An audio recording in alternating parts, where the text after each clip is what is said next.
In 2025, 69% of people are choosing a finance based New Year's resolution, but 80% of them are going to fail their New Year's resolutions. This is due to a lack of planning, unrealistic goals, all or nothing thinking, and not building the right habits. It may be February, but in this video, I'm going to show you exactly what you can do to achieve your financial goals this year, no matter what stage you're at. The 5 stages to financial freedom are 1. Getting rid of your debts. 2. Building an emergency fund. 3. Maximizing your 401k. 4. Starting your Roth IRA. And finally, 5. Building individual investment accounts. So the first step is getting rid of your bad debts. But what is a bad debt? A bad debt is classified as a debt that has interest rates of 8% or higher. The reason that it's 8% is because on average, you'll get about 8% in the stock market every year. If you have a debt that has above 8% interest and you're putting your money towards investments, you're actively losing money. But if you have a debt like a house payment or student loans that are 6% or less, you would technically make more money by having your money invested. So, what do you do if you have a ton of debt and you feel like you don't know where to start? Don't worry, I have the steps for you here. The first step is creating a budget. Now, it's hard for me to know exactly how much money you're going to be making, so I'm going to use some rough estimates to try and help out the general population. Let's say you have $3,000 a month. The first thing you need to do is come up with your monthly needs. Needs are considered rent, utilities, transportation, groceries, and insurance. Now, groceries does not include DoorDash. That is a want. So, if your needs are $2,000 a month, you'd have $1,000 a month left over. What I would do if I was you is split that in half. $500 going to wants and $500 going to your debt payback. That way, you can still have fun and feel like your whole life isn't just paying off your debt, but you're also going to be paying it off faster. If you want to go more into the debt payback route, say 700 and 300, I definitely recommend doing that as well, but I wouldn't recommend going less than 500 and 500 or 50-50. Now you think it might be time to start paying back your debts, but you actually want to create a $1,000 emergency fund first. That's because if you're paying back your debts and an emergency comes up, like you need to spend $500 on car maintenance, you'll be able to do that without taking out actual debt. If you're doing $500 a month, it'll only take 2 months to come up with this emergency fund, and then you'll be able to start paying back your debt without worrying. The third step in debt payback is the actual debt payback. The average person in the United States, besides their mortgages, has $20,000 in debt. Like I said, some of that may be student loan debt, some of that may be low interest car loan debt. You'll have to decide for yourself what you need to do. Um, but if you have credit card debt, maybe $5,000, it would take 10 to 12 months to be able to pay off that credit card debt. So that would be pretty much all of 2025 working on the first step, which is great. Once you have that, you'll be set to move on to step 2. Step 2 is building a full emergency fund. This is so that you're prepared for any major accidents that will happen. The exact amount that you want in your emergency fund is your needs plus your wants. So in the example we used before, that'd be $2,500. And then you want to have 3 to 6 months of that. So if you choose 3 months, it'd be $7,500 you would want in your emergency fund. Or you could go 4 months, which would be $10,000. If you don't have kids, I'd recommend going closer to the 3 months so you can put your money towards investments as soon as possible. If you don't have to worry as much, why wouldn't you take on a little more risk while you can? When it comes to building your emergency fund, not only do you need the 3 to 6 months, you want to put it in a specific account, a high yield savings account. Now, what these do is they give you interest on your money. So let's say you had $10,000 in a regular bank. You're going to be getting either no interest or you're going to be getting like 0.02% interest, pretty much no money.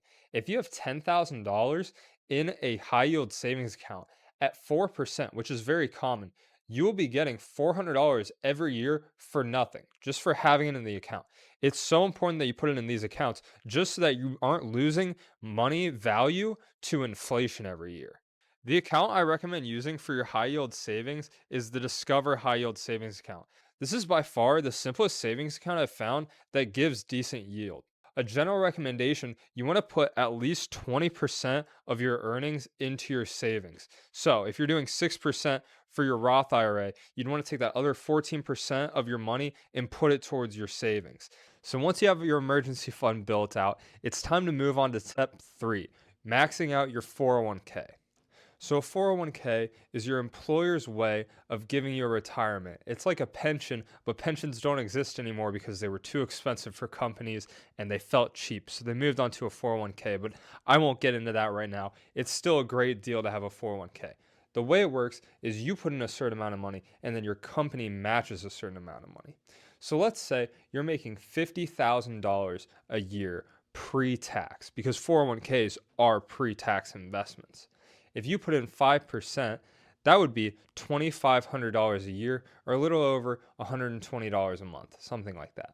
If you put in that 5%, your company would match you the other 5%. So if you're putting in $120 a month, they're also putting in $120 a month for free. You have to take this. This is the fastest way to get to your retirement goals. And that's why it's the first step after paying back your debt and saving your emergency fund. If you make $20 an hour, that's $3,200 before tax. A basic example of a 401k match is your employer matching 50% up to 6%. So if you're making $3,200 a month and you put in 6%, that's $192 a month. So your employee would then match half that. So if you put in that $192, they're putting in another $96. That's pretty much $300 a month that you're investing for the rest of your life just for working. So right now, I'm showing you a compound interest calculator to base off of those numbers. If you start at 25 years old and you do this until you're 60, the 6% with a 3% match, you will have $400,000 after getting 6% interest in the market, which is pretty average for a Roth IRA. And the crazy thing is, you only put in $84,000 of your own money. And that was pre-tax. So after tax, it would be even less than that. You need to talk to your employer about setting up your 401k as soon as possible. You fill out the form and select a date fund for when you want to retire at. If you plan to retire at 60 and you're 25 right now, you would set the 2060 target date fund, meaning that you would retire in 2060. Set up the maximum match that you can where they keep putting in money, and then it's time to move on to step 4. Step 4 is setting up your Roth IRA. The reason you want to set up a Roth IRA is because the money in there grows tax-free.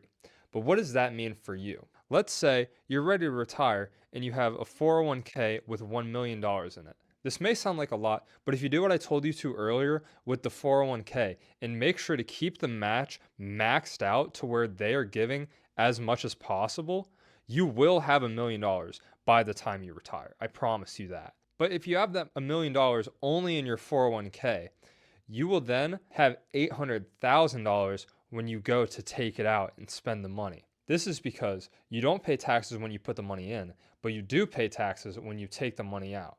Taxes on long-term gains are around 20%, so $1 million would go down to $800,000. Now, if you have a Roth IRA with $1 million in it and you go to take out that money, you will get all $1 million. This is because you paid taxes up front and don't pay taxes when you take it out. 401ks contribute pre-tax dollars and you pay taxes after. Roth IRAs contribute post-tax dollars and you don't pay taxes later. It's important to do the 401k first because you're still getting that match from your employer that would far outweigh whatever you put into your Roth IRA. And then you do the Roth IRA because that will far outweigh what you put into an individual investment account. But here's the catch. With a Roth IRA, you can only put in $7,000 per year. So if you have $500 to put towards your investments every month, and you've already built your emergency fund, and you're already maxing out your 401k, you want to put all of that money into your Roth IRA. But if you have $600 or $700 or whatever beyond that, you want to put $583.33 into your Roth IRA per month and take the rest of that and put it into your individual investment accounts, which we'll talk about in the next step. When setting up your Roth IRA, you want to use one of these few accounts: M1 Finance, Fidelity, Charles Schwab, or E-Trade. When you set up these accounts, you'll need to pick stocks or ETFs to go into these accounts. This isn't like a 401k where you set up one fund and then it automatically does everything for you. That's why that fund has a 6% interest rate every year. And when you put into this account, you can get 8% plus on average per year because you are doing it yourself and you can be smarter with it than a generalized fund. I'll be creating a video later to go over what types of funds, ETFs, stocks you want to put into your Roth IRA. So make sure to like and subscribe so that you don't miss out on that. If you can only put in $500 into your Roth IRA every month and you do that from 25 to 60, you'll have $1,033,900 in your Roth IRA by the time you retire. That money is all yours. There's no taxes on it, and you can spend it however you'd like right once you turn 59 and a half. Now, once you've done this, you're already in the top 1% of investors in the United States. But if you want to retire in a way where you can do whatever you want, whenever you want, with no worries, you want to set up individual accounts. So there are three routes you can go with this.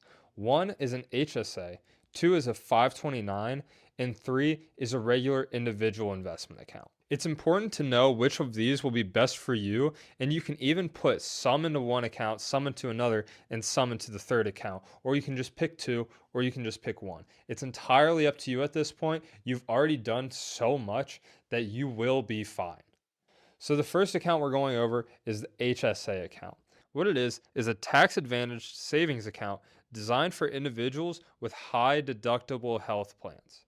So the key benefits of this are contributions are tax deductible, they grow tax free.